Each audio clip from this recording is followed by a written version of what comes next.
Hello दोस्तों, नमस्ते, प्रणाम, राधे राधे। मैं गुड़िया चौधरी अपने यूट्यूब चैनल पर सभी दर्शकों का स्वागत करती हूँ। आज मैं आप लोग को बहुत ही मज़ेदार मंडप गारी गीत सुनाने चली हूँ। हमारा मंडप गारी गीत आप लोग को कैसे लगा कमेंट बॉक्स में ज़रूर लिखना। धन्यवाद। रसिया समाधि रामा बाग लगाए हो, रसिया समाधि रामा बाग लगाए हो। अरे यारी यारी ने बुला के बारी, हाँ सीताराम से भजो। अरे यारी यारी ने बुला के क्यारी, हाँ सीताराम से भजो। रसिया समाधि रामा बाग लगावै हो, रसिया समाधि रामा बाग लगावै हो। अरे यारी यारी ने बुला के क्यारी, हाँ सीताराम से भजो।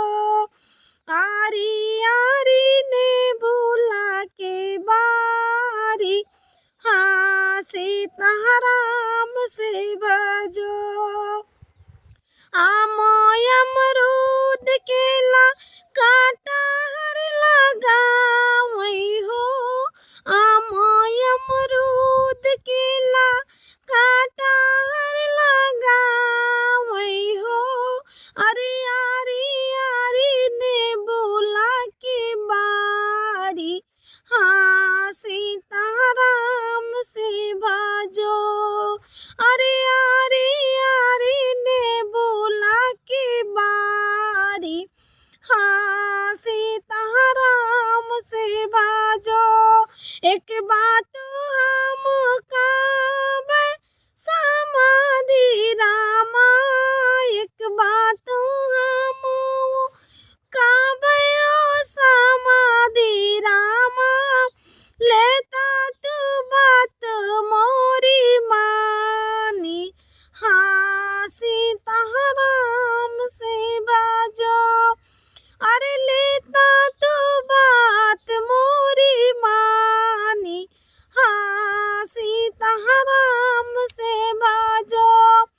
अपनी बहिनी समधि लेता तू बोलाई हो, अपन बहिनी तू तो लेता समधि बोलाई।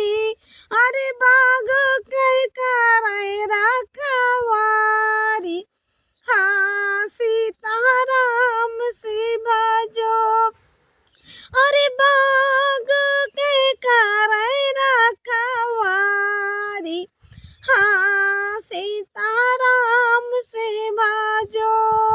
दोनों जाने मिला बाग रखाया हो, दोनों जाने मिली बाग रखाया।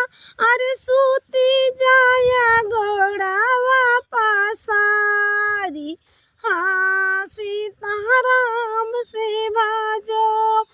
अरे सूती जाया घोड़ावा पसारी, हाँ सीताराम से भजो।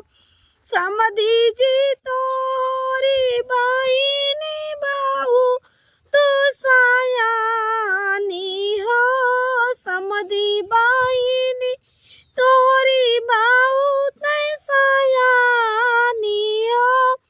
अरे तू लेता जारा विष झारी, हाँ सीताराम से भजा। अरे लेता जारा विष झारी, हाँ सीताराम से भजो। रसिया समाधि रामा बाग लगावै हो, रसिया समाधि रामा बाग लगावे। क्यारी, हाँ सीताराम से बाजो।